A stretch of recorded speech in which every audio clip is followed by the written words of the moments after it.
Hello there, and welcome to this webinar of working from home safely. We have people from all over Australia and some from overseas.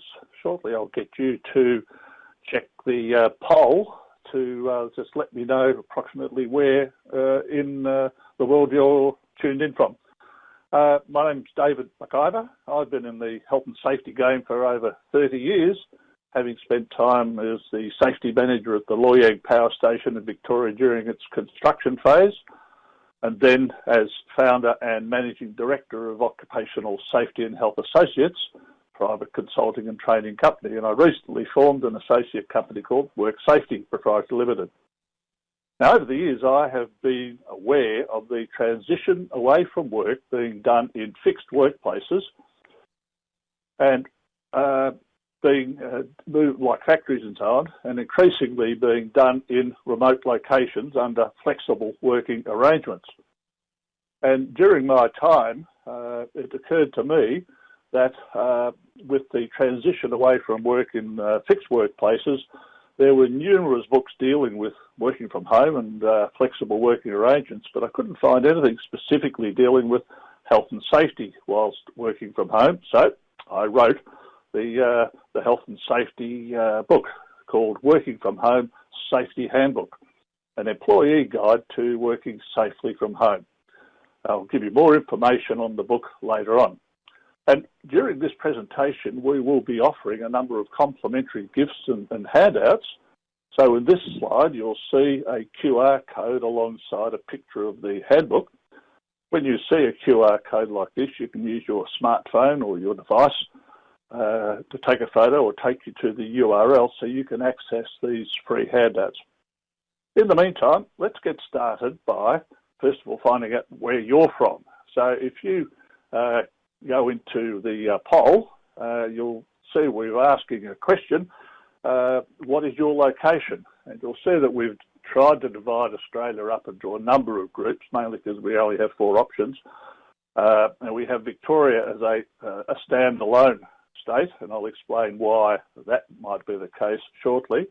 But if you could just have a look at that and just quickly give us an indication, where in the country are you based at the moment?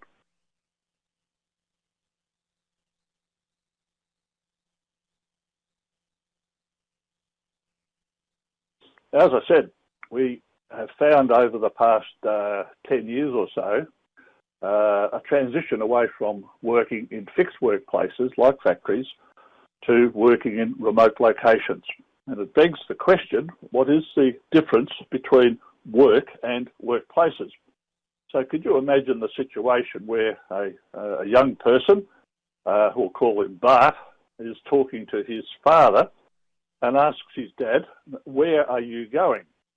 To which his dad may well have answered, I'm going to work. Now, Bart knows the difference between a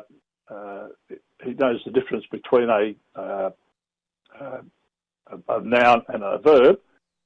He says, I'm going to work, but in fact, Bart says, in response to that, I didn't ask where you were, didn't ask what you were doing. I asked where you're going, and it raises the whole difference between work being an active word and a location. So we work off the basis that work is something we do, not just a place we go. And we have the legislation in Australia focusing more and more on the work that people do, not just the place in which they're going. And it's amazing the number of different places people can go to do the work. What is a workplace? Well, each of the pictures here represents someone at work, not necessarily in a fixed workplace, but increasingly we might find them working from home or other different locations. Now, you might imagine it would be useful if we were to be able to look at legislation to give us some sort of definition to help us understand what a workplace is. Well, according to the legislation in most of Australia, a workplace is defined as a place where work is carried out by people while they're at work. Now, that's not a great help to us, I suppose, but the key words here are a place where work is being carried out. So the duties and the responsibilities of an employer go where people are doing the work. If we then overlay the whole concept of health and safety onto the top of work and workplaces, we could ask the question, well, what do we mean by work health and safety? Well, one of the definitions we like is this one, that a person should be able to finish their work, their day's work, their shift's work in roughly the same physical and perhaps psychological condition as they started, whatever the work and wherever the work is being done. So increasingly we are now starting to talk about flexible working arrangements. And particularly in the time of the corona pandemic, many people are working from remote locations, particularly working from their homes. In fact, I imagine just about every person here is getting some experience at working from home, which is really important for safety professionals to take advantage of. So we have all these different working arrangements and so on, which we would say are becoming the new normal, more so than perhaps in the past. Even the Fair Work Act has a fair bit to say about flexible working arrangements. Indeed, any employee who is able to do some or part of their work from home is entitled to ask their employer to facilitate that. So there are different types of work we could call flexible working arrangements. But mostly what we're going to be talking about here is people working from home as being the new normal. Now, there are numbers of challenges associated with working from home. And I've summarised some of these key challenges here, starting from legal responsibilities and so on, all the way down to setting priorities. And I want to quickly deal with these in turn, also from the perspective of you being the health and safety professional and thinking about what kind of value you can add to your employer and your employees' experiences. So if we talk about the legal stuff, obviously we have our laws. We have the Health and Safety Act at the top of this tree. Now in Victoria, we still have the Occupational Health and Safety Act of 2004, which is 16 years old now. Then we have the Work Health and Safety Act, which basically applies through the rest of the country. Well, that's 2011. That came out in 2012, and some people still refer to the new Work Health and Safety Act, but it's already 8 years old. But the health and safety legislation basically says that these work or occupational health and safety laws still apply if workers are required to work somewhere other than their usual workplace, for example, from their home. So we do have some legal responsibilities attached to people choosing to do their work for their employer away from their normal workplace. So we've touched base very briefly on the need for there to be defined and documented safe work practices, some criteria associated with safe workplaces, and I'll talk more about those a little bit later on.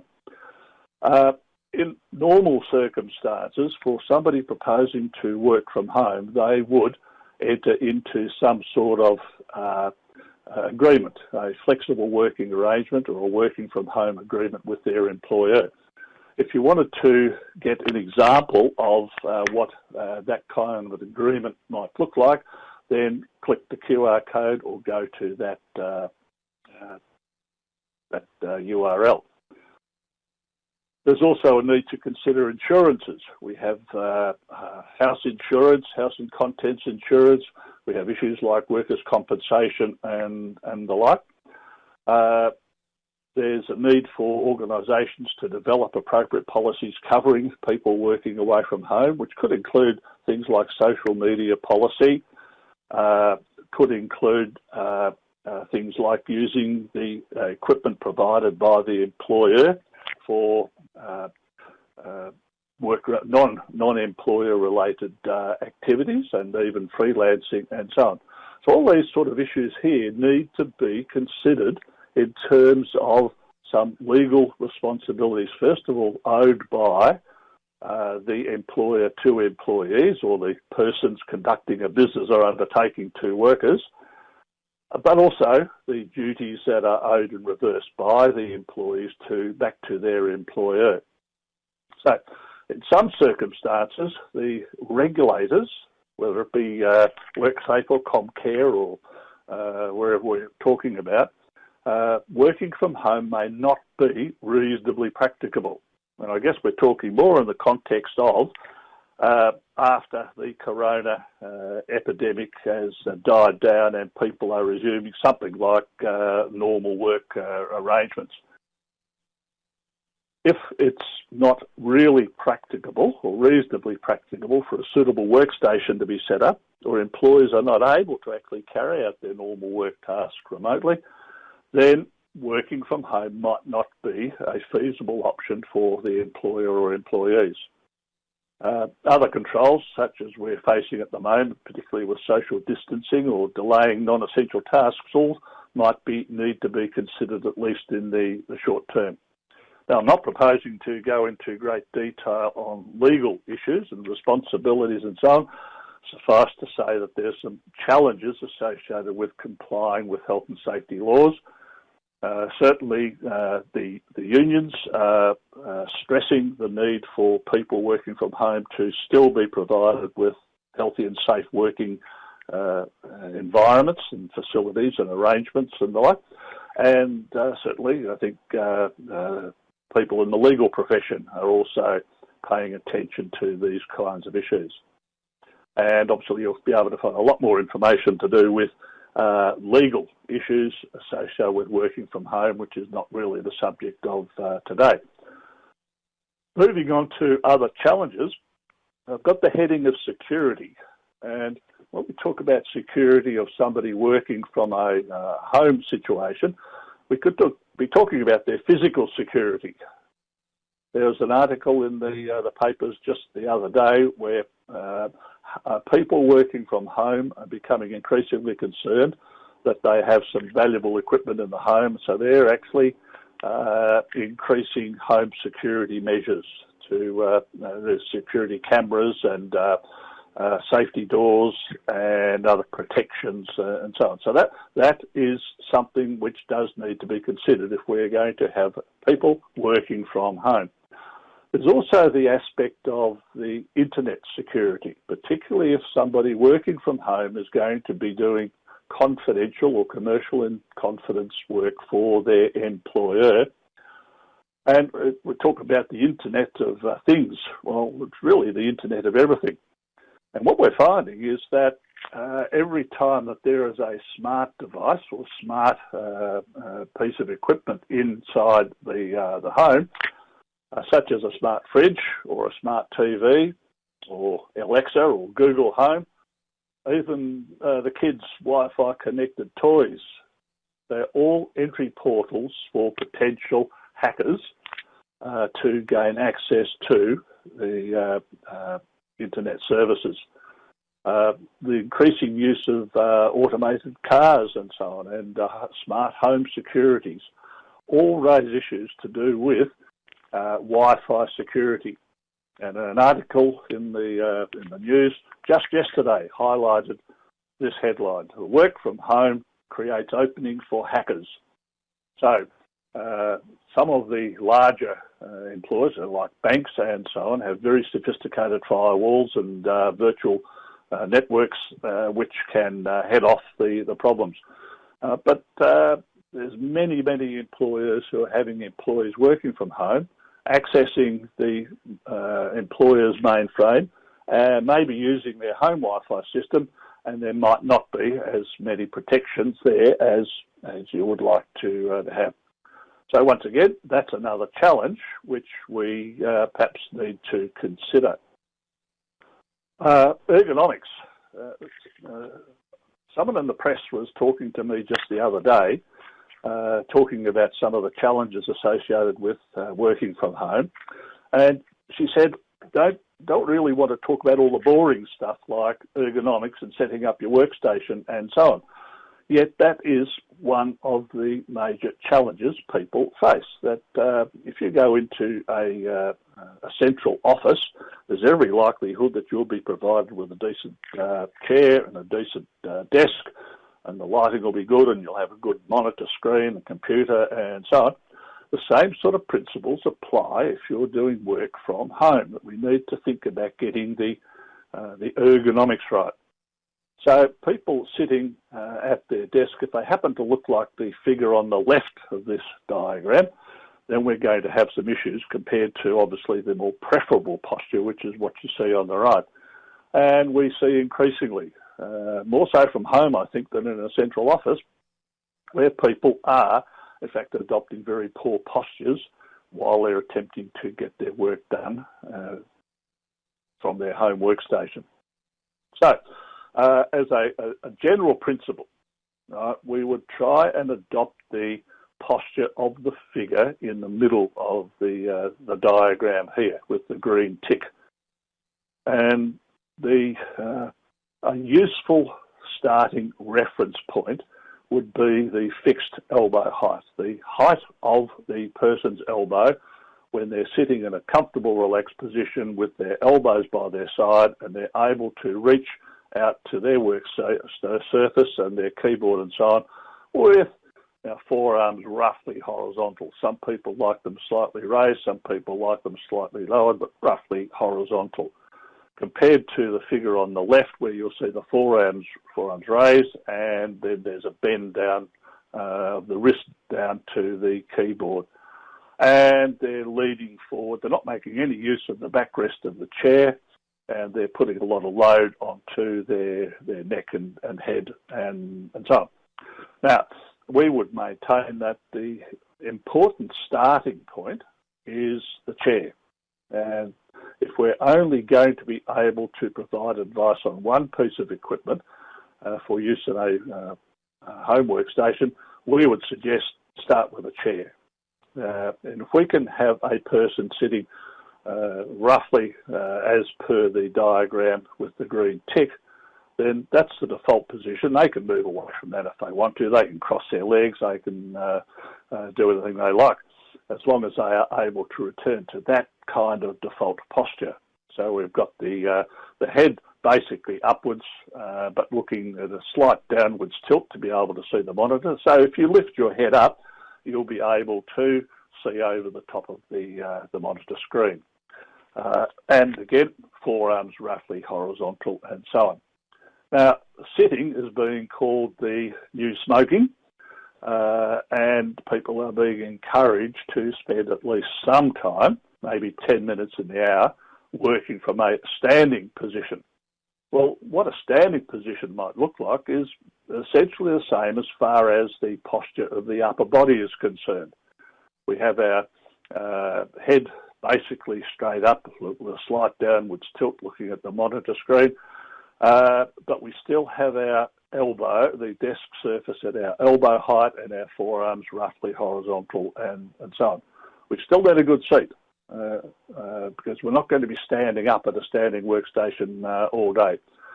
Now, if you're lucky enough to be able to have a electrically operated adjustable height desk, then that's fantastic, but you can get attachments in Officeworks and stationers and so on, which sit on the top of a normal desk, which can be raised or lowered to whatever height is most comfortable.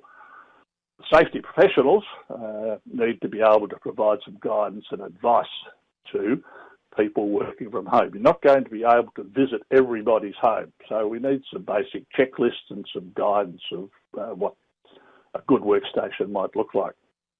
Now, that's using a desktop computer or a laptop maybe that you're using from a desk. There's an increasing use of devices like iPads and tablets and so on. And believe it or not, there is a condition called iPad neck or iPad shoulder or tablet shoulder. because people tend to be stooping over and have the iPad below, well below their head height, so they're looking down, their heads at a tilt all the time, and they're trying to get some effective work done. In that book I was telling you about, the Working From Home Safety Handbook, we've got some information there from the Harvard Business School and the Harvard Medical Center, looking at some of the difficulties of using iPads for general data work. And I have to refer you to that for the detail. People tend to use iPads in a lot of different locations, and I'm really not too sure about the ergonomic criteria being met in doing this. Now, she might be just having a look at Facebook or some scrolling through pictures or downloads, whatever it might be. If she's trying to do her work from there, then clearly this is not a terribly good arrangement. Now, when I was writing the book, I had to get myself out of my normal office to save from distractions. So I went to my local library, and I was sitting in an area, isolated part of the library, which really only the uni kids and the Year 12 students knew about. And I set up my workstation looking like this. Now, we don't have time to do a poll on this, but I'm sure you would be able to look at this workstation here and immediately pick up some difficulties. For a start, I don't have an adjustable height seat, nor is the table adjustable. Arranged the laptop so I'm looking out of a bright window, in which case the bright light coming from outside is causing some eye strain because I'm trying to focus on the screen and so on. So what I did was I thought I'd better practice what I preach. So I took some thick reference books out of the shelves, which I suspect didn't get too much use anyway, and I propped my laptop up on top of those books. So now I have my monitor screen at roughly the right sort of height for me. But if I've got the book at the screen at the right sort of height, that means the keyboard is far too high. So I had to invest in a wireless keyboard, a Bluetooth keyboard, and a Bluetooth mouse. Right? And down the bottom left-hand corner, you'll see a water bottle. One of the things that we find is that people left to their own devices concentrating on their work don't do basic things like drink enough water and get enough exercise, and I'm probably my own biggest culprit in that regard anyway. When I started doing my work with the position like this, it was very interesting because quite a few of the Year 12 and uni students who were looking at this silly old thing and so on, all having a bit of a giggle because they spent most of their life working on laptops and all the rest of it. But within a few days, I found that quite a few of them were doing the same thing as I was illustrating here. They were getting books out of the shelves. They were putting their laptops up and bringing in wireless keyboards and so on. So there are numbers of things you can do to take control of your own work situation, even to the extent of using books and things to adjust the height of your equipment. You could use pillows and so on to adjust the height of seats if you're not able to adjust them. Okay, so that's the ergonomics, and obviously there's a lot more we could say about that. If we move on to more challenges, one of the critical challenges that people really find a lot of trouble with is maintaining this sense of work-life balance. And how do you get away from work when it's just down the corridor? And it really does come down to some of the other responses we've got here about setting priorities and so on. It seems that the problem of working from home is not just doing the work, it's the problem is not knowing when to stop, particularly if at the end of the day there's a little bit more you want to do and you haven't finished all the things you want to do today, so you go into your declared office environment after dinner or something like that, and you end up finding that you're working a lot longer than you would otherwise. So we need to really think about this concept of work-life balance, or career, family, friends, your own personal health. and so on there. And again, safety professionals can be really, really important sources of information for people working for their organisations, being able to balance work and life and the like. Now, very closely related to achieving a sense of work-life balance is for the person working from home being able to claim their own time and their own space. Ideally, you would be able to have a room in your house with a door, and you can close the door. And when you are in the door, other family members and so on need to understand that when mum or dad is in there with the door closed, they are at work and preferably not going to be disturbed, whatever might be the emergency. I like a post that was put onto Facebook, I think, earlier this week, trying to define my time, my space. In order to make this successful, the person doing work from home needs to come to some arrangements and some agreements with their family members and so on. It's almost the case of being prepared to have a round table conversation, maybe over the dinner table, where you'll be explaining to the other family members, particularly the kids, what's going on. That mum and dad are having to work from home for whatever reason. Now, at the moment, we have the school holidays. It's highly unlikely that schools will resume normal operation in term 2.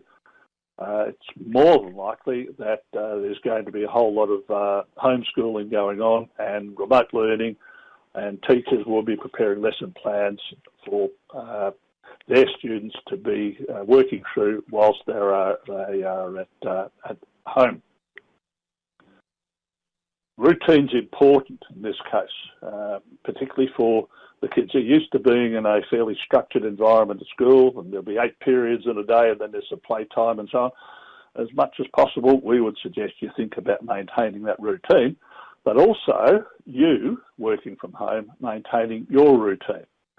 So if you can think about getting up at the normal time and going through the normal pre-work routine and so on, that's going to help as well. But it's important that you're able to claim my time, my space. Even if you are not able to take a room by yourself, you might be using the dining room table, then be clear on the fact that when you're at work, you need to be free to concentrate on what you're doing. There's some other interesting things about that come out recently. The Australian Taxation Department is relaxing guidelines for claiming deductions for work spaces and so on from home. I'm still not too sure having a corner of the kitchen table is going to qualify as a deductible expense. But if indeed you're wanting to claim some expenses associated with, say, increased energy usage and even to the extent of other provisions, then you obviously need to be maintaining appropriate records and the like. Okay, moving on. The next challenge, I think, is sort of related, is the fact that working from home can result in isolation. A survey was done of the opinions of people about people who work from home, and 55% of respondents felt that there was a degree of colleagues not believing they're working when they're out of sight, out of mind, away from the central office. In fact, 13% said yes, it creates a perception that remote workers don't work as hard as office workers, or they're subject to negative gossip and so on. So we need to make sure that people who are isolated aren't suffering either the social isolation or the professional isolation. A study from the Australian Bureau of Statistics pointed out that 1 in 12 people working at home feel lonely. So working from home can be a lonely experience. And Human beings are hardwired to be social creatures. So if we're going to be working from home, it's important that we try to maintain as much as we can our social contacts, our work contacts, and so on. We'll talk about those more shortly. The final point I'd make here is the importance of setting priorities. Now, many of you may well have seen the picture before, where we have some rocks, some pebbles and some sand, and the challenge is to fit all of these into that jar. Now, in the work situation, the comparison is that the rocks are the number one priority, the highest priority jobs that need to be done during a day. They're the top priority. They're the things that must get done. We then have the pebbles, which are the next most important tasks to be done. Not as high a priority perhaps, but nevertheless it would be good to get those done. And the third priority, or the third level, is the sand. The sand is all the other stuff that we do, like checking emails and checking Facebook and wandering around saying hello to people maybe, and so if you take the easy way out and you get rid of all those little simple tasks first of all, you put in the sand, and then you put in the pebbles, you find that you can't fit the rocks in. In other words, you won't be able to have the time or maybe the energy to do all the high priority tasks. Whereas if we can set priorities, if we can determine what is the most important things we need to be doing and so on, put the rocks in first, they fit in easily, and then the pebbles tend to fit in around the rocks, and then the sand fits in amongst everything else. So set the priorities, work out what is important to be done during the day. So we would suggest something along these sort of lines. At the end of each working day, you actually take the time just to jot down, preferably write it down on paper, what it is you accomplished today and what remains unfinished. That helps clear your mind anyway, so you can sleep properly. The tasks that you set for today, which you didn't get round to doing, become one of your main rocks for the next day, and then you can add on the other things that need to be done. And in that way we can work out what our priorities are. Now, to try and put all this together, we've come up with this little diagram here based on the word safely, working from home safely. And each of the letters of the word safely can correspond to some useful tips and guidelines. So I just want to quickly deal with these in turn. When we talk about the S of safety, simulate the same, what we're talking about here is you, as much as you can, simulating your normal workday routine and duplicate that even if you're working from a home environment. So get up from bed at the same time. Maintain the same routine in the morning. Have a shower, have a breakfast, dress in your work clothes. Some people even advocate walk out the front door, go out to the street, turn around, walk back in and go straight into your designated work office or your workstation. So as best as you can, set up your workstation at home as it is in your main office. So highly likely in your main office, you will have had some guidance, or the safety people have provided guidance to employees on the optimum height for their desk and their chair, orientation of screen, all those sort of factors. As best you can, try to duplicate that in your home office. So that's the S part of safety. The A stands for accept this reality. Now, some people are saying this reality, we're only going to have to put up with this isolation and so on for another week or two. I would think it's highly likely that we're going to be in this situation for several more months. All we're trying to do, all the authorities are trying to do, is flatten the curve, which will make the curve longer. So I would think we're having to do this for the next 2 or 3 months. So let's accept the reality. This is the new normal. It was estimated up until Corona came along, there would, in the next few years, up to 50% of people would be working full or part-time from remote locations and mainly from their homes. And that was without Corona coming along. Now, I would think up to 80% or more are working from home, and many people will start to realise that they quite enjoy it, that they appreciate the fact that they don't have to join the morning commute, spending an hour or two in the traffic or on the train. So they save an hour or two in the morning, they save an hour or two at night time, and that is time that can be devoted for other activities to do with family and so on. So that is increasingly the new normal. And when employers start to realise that our people don't have to come into a central workplace in order to be productive, we're going to find an acceleration to people taking advantage of being able to work from home. So the A stands for accept the reality, adapt to the new normal, and appreciate the advantages. The F talks about focus and follow. We've already talked about the need to prioritise your tasks. And having defined and prioritised your tasks for the day, that is the rocks in the jar, you need to focus efforts and thoughts on successfully completing those tasks and follow your planned schedule and the like. E, evaluate and appraise. Now, we have all been doing this, working from home for the past couple of weeks. So we are all getting somewhat used to it.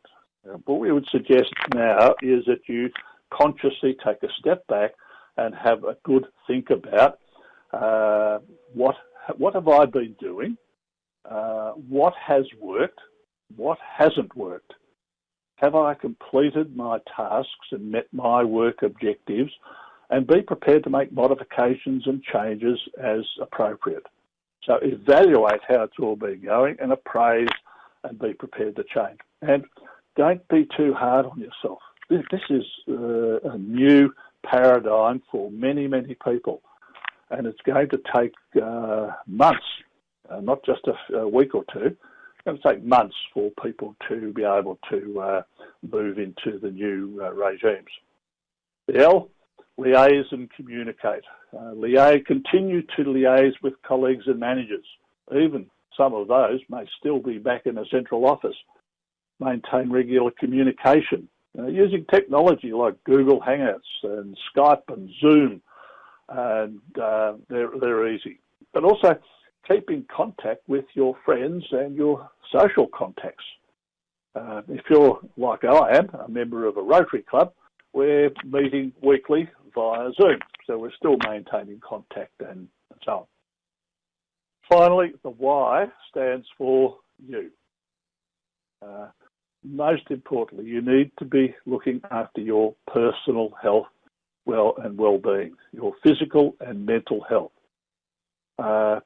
Separate your work activities from family activities, social time activities, and so on. Keep active. At the moment, we're still allowed outside to go for walks. I don't know how long that will continue, but even if you're not allowed outside, outside your property, if you've got lucky enough to have a yard, then get out and get some fresh air. Or maybe just get on the balcony and take some fresh air and so on. Try to look after your diet. Right? Watch the diet. Beware the sugar hit that people will often experience in the early afternoons, and the reliance on having a little bit too much to drink at night time. Dan Murphy's, the liquor store, found that people were stocking up 2 weeks of worth of alcohol every 3 days in anticipation of it all running out. So we just need to be a bit careful we're not getting into that. So this little diagram here, if you'd like to download this working from home safely mnemonic, then again, just go into that downloads thing that we've been looking at, and you can print that off yourself. Now, just getting a couple of questions coming in here, so let me quickly have a look at what the questions are. Stuart asks, is the presentation going to be sent out? As at my end, the presentation has been dropping out and losing voice. Stuart, I hope you're still with us.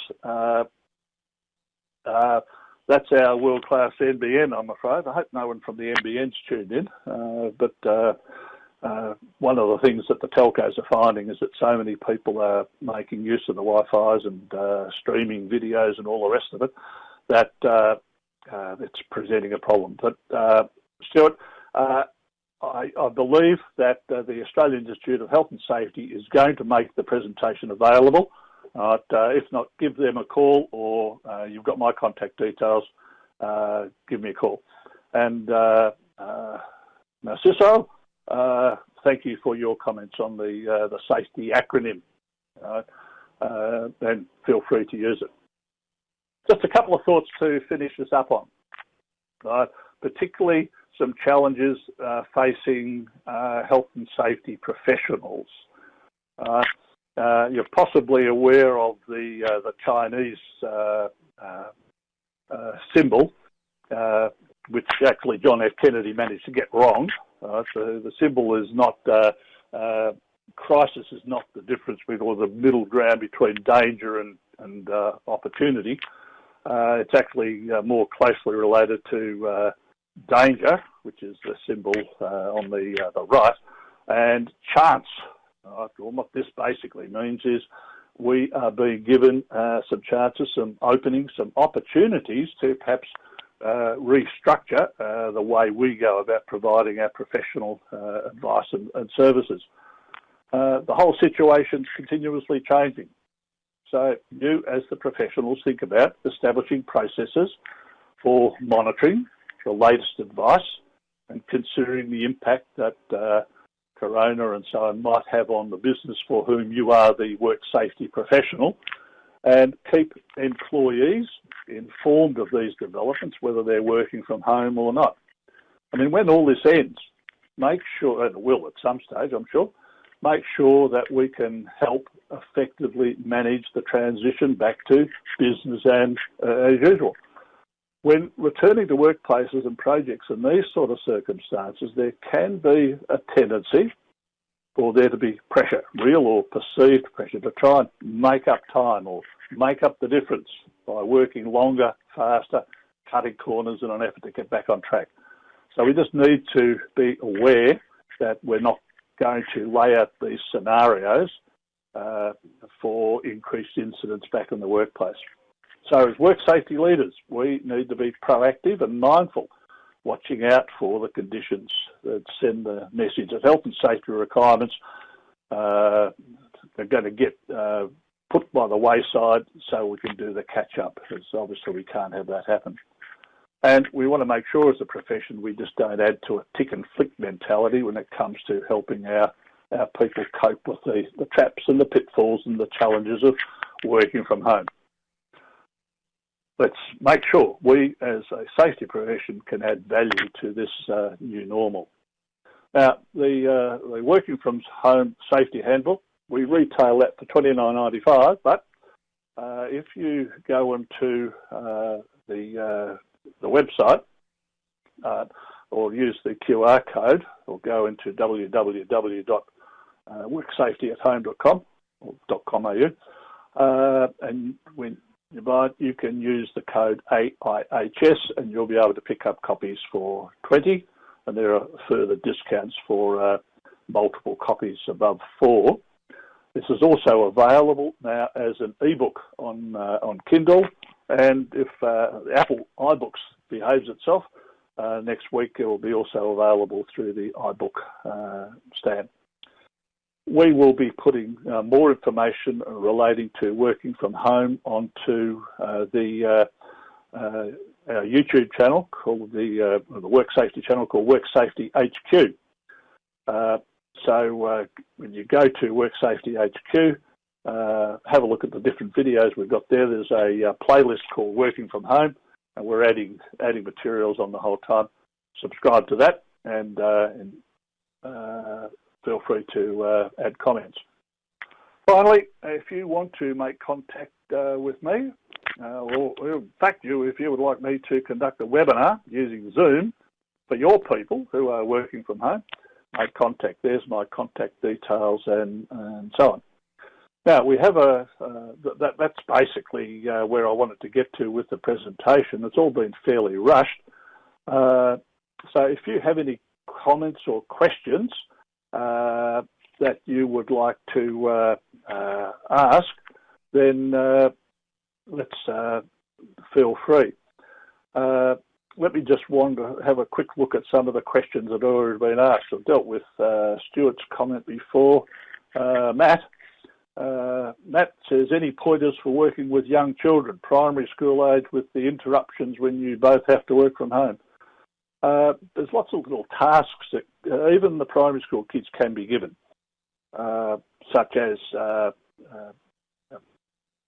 putting the dishes in the dishwasher, or drying up the dishes, or whatever it might be. They will be given lessons. You'll be sent the lesson plans from their teachers and so on. Now, you don't probably have to spend 8 hours a day with that, but spend some time with them, and also schedule some other activities.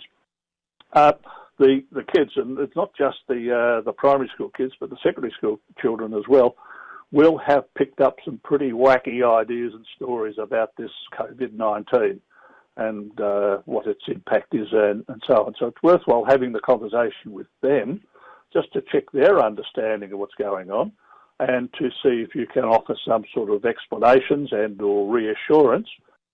Be aware yourself if you are apparently anxious or feeling stressed by the thing, then this will be passed on to the kids. So think about the role model that you need to be for the kids.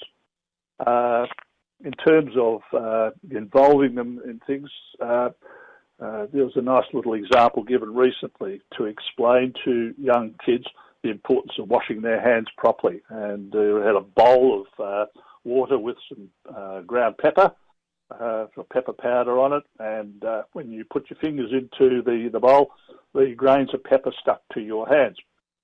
Right? And you could say, well, that's just like the COVID-19 virus. Now, if you wash your hands properly and put your hand into the water, the grains of pepper tend to get repelled. And okay, you could use that as an example for the for younger children. Hope that helps. Patricia asks, a common issue is employer micromanagement. Any suggestions? It's going to be hard for them to micromanage when people are away from home, away from the central workplace. And I think it goes back to simulating a normal workday. We would suggest that you adopt as much as you can a normal routine, such as you get up at the same time, which is your sunrise, but then you have the concept of the digital sunrise. That is the time when you turn on your electronic equipment and therefore become contactable by people in the workplace. Because normally what would happen is that you would have your own time, your own space when you're travelling to work. You'd be listening to the radio or listening to music or whatever it might be. You'd get into your office and then you would turn on your computer and start looking at what was going on. Well, maintain the same sort of concept, that your work colleagues need to understand that your working hours are 9 to 5 or whatever, which doesn't mean they can call you at 8 o'clock and expect you to be available, nor can they call you at 7 p.m. and expect you're going to still be available. And so we need to set these sort of guidelines, and particularly for when you say employer micromanagement, it's not employers, is it? It's individual managers who who finding it hard to cope with the fact they can't see their people, and that suspicion that was created, I talked about earlier, could become a bit of an issue. So have a think about that one. Layla, may I have your suggestion for parents who have children with disabilities and need to work from home? Gosh, Well, I think this is going to take a little bit longer than we have available to us now. What are the normal arrangements you would have in place for helping your children who have some disabilities? Because, again, all children love routine. In many cases, kids with disabilities, it's even more important for them to have the routine and that they have the routine followed as much as possible. So talk to other family members, talk to other support people. If your young children go to a school and there is a carer or a support person, talk to that support person about what suggestions they might have about coping with the kids who are now at home. Talk to the schools that they would normally be go to and get some different ideas from the people in the same sort of position. Again, Leila, I hope that helps. So, how can employees working from home demonstrate their productivity to the employer? What was found in the United Kingdom, Sue, was that because there was this suspicion about people working from home not working as hard as other people, the people working from home would tend to overcompensate by putting in more emails and making more phone calls to demonstrate that they're still hard at work. I was amused by a Dilbert cartoon which had Wally, who's one of the characters, had scheduled emails to be sent out using his Gmail account throughout the night, so that people would receive emails from Wally and the timestamp would be 3 a.m. in order to create the impression that he was working at 3 a.m. I guess answering Sue's question, how can employees demonstrate productivity? As much as possible, you get the work done that's being expected. You have your priorities. Hopefully your manager and so on has been through a process of reaching agreement on what are the targets and what are the schedules that we need to be maintaining over this period. And as long as people working from home can tick the boxes of getting the necessary work done, then the same people who don't have to spend 2 or 3 hours travelling to and from work could be using that time for other activities, not necessarily related to achieving work targets. Yaz, can you please expand further around the legal side of things, duty of care when it comes to work from home? Yep. Look, Jazz, really in the time we have available to us, we've only got a couple of minutes left, dare I say it, but we cover that fairly extensively in the book. I think there are a host of issues surrounding the workers' health and safety in their home work environment. Then there's the potential safety impacts of any visitors who might come into the home, isolation and so on notwithstanding. Talk about electrical safety in the home. What about condition of paths and corridors and so on, where people might slip or trip or fall? We had the case of Telstra a number of years ago where an employee working from home, this was years ago, she was working from home and she tripped over some obstacles in her own corridor, and she was successful in claiming workers' compensation because the tribunal ruled that she was at work and work was a significant contributory factor to her injury, therefore she was entitled to compensation. In terms of emergencies, yep, you in your normal workplace you will have evacuation procedures. Okay, well, how does someone get out of their home workplace in the event of an emergency? This should be a question that's asked whether people are working from home or not. I mean, if you've got a 2-storey house, typically bedrooms are upstairs. What do you do if it's 3 a.m. in the morning and there's smoke and so on? How do you get out of that situation? So safety professionals, and we're talking mainly to safety professionals now, here's again where you can add value to the whole issue, that you can provide some practical checklists and guidelines to employees on what to be doing around their home so that they can make it a healthy and safe workplace for them to be in. Kieran says, is it wise to break down the work hours into multiple chunks while working from home? Absolutely, Kieran. That's the whole point about the rocks and the pebbles and the sand. But have your priorities, have your targets for the day sorted out, and preferably agreed to with your manager or the person you would normally report to. What's going to get done today and so on. And if that means chunking the work time down, go for it. Take advantage. I mean, the A in the safety mnemonic before was to appreciate your flexibility and so on.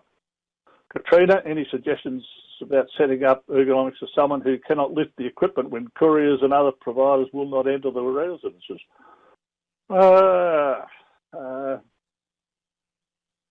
Gosh, we'd have to go into more of that detail, wouldn't we? What equipment are we talking about? If we're talking about sort of boxes of files and things like that, well, maybe they're being put on the front porch, open the box and take out the files individually so you're not overloading. It could well be the case for provision of trolleys and things like this. The trolleys don't cost very much, and that could be something that the employer would look at providing, some sort of equipment to move heavy materials and so on. Need to think about that one in some more detail, but safety professionals listening, that's what you're trained to do, so that's a good one to get involved in. Colleen, David, can you tell me when this book was published? I don't want to double up on my reference line. There's only one book I've found so far, Colleen, that talks about working from home safely. And this is it. It was published at the end of 2018. So it was actually before Corona came along, but it became available last year. So it's still very, very recent and very interesting being the author of this thing. I actually read it again myself a couple of weeks ago in the context of presenting this session, and I was quite comfortable that it's still very, very current. Layla says, as an OHS manager in the School for Autism, I need to provide advice for principals, school students, parents. That's my problem, to keep these students home to prevent having more staff at school and prevent spreading COVID. Yeah, it's the same deal. I made the comment before. People with disabilities, Layla, and I'm not too sure of the time. We've got a whole lot more I could add. Get on Zoom and get all the parent group together with some of the teachers and brainstorm it and work out what we can do and network, share it around. Have a working from home buddy that the parents might be able to work with. And finally, Katrina says, office chair that needs to be taken upstairs, sit, stand, desk. You might need to get some help from other family members or neighbours or something to help you get the office chair upstairs. Sit, stand, desk, if you're going to get the whole desk, that's going to be fairly heavy. So if you can't have something downstairs, that can be easily put into place. Maybe you just get the bracket that can sit on top of a normal desk to allow you the opportunity for standing up occasionally. Folks, thanks for all those questions. I greatly appreciate them. We had a couple of other polls to get you to have a think about, but given the time, we don't really have time to get into that. So I'd be more than happy to correspond individually with anybody who either wants to Skype me or, telephone or send me an email. We'll get back to you with information as much as possible. And I'm sure that the presentation will be available to the AIHS members. If you're not a member, and maybe you think about joining, but in any case, give me a call and we'll see what we can do in terms of perhaps putting parts of the presentation on our YouTube channel, the Work Safety HQ.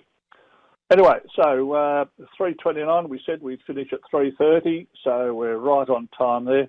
thank you very much for your participation and your attendance and so on. We had well over 100 people tuning in for this one, and a couple of people, I think, had trouble logging on anyway.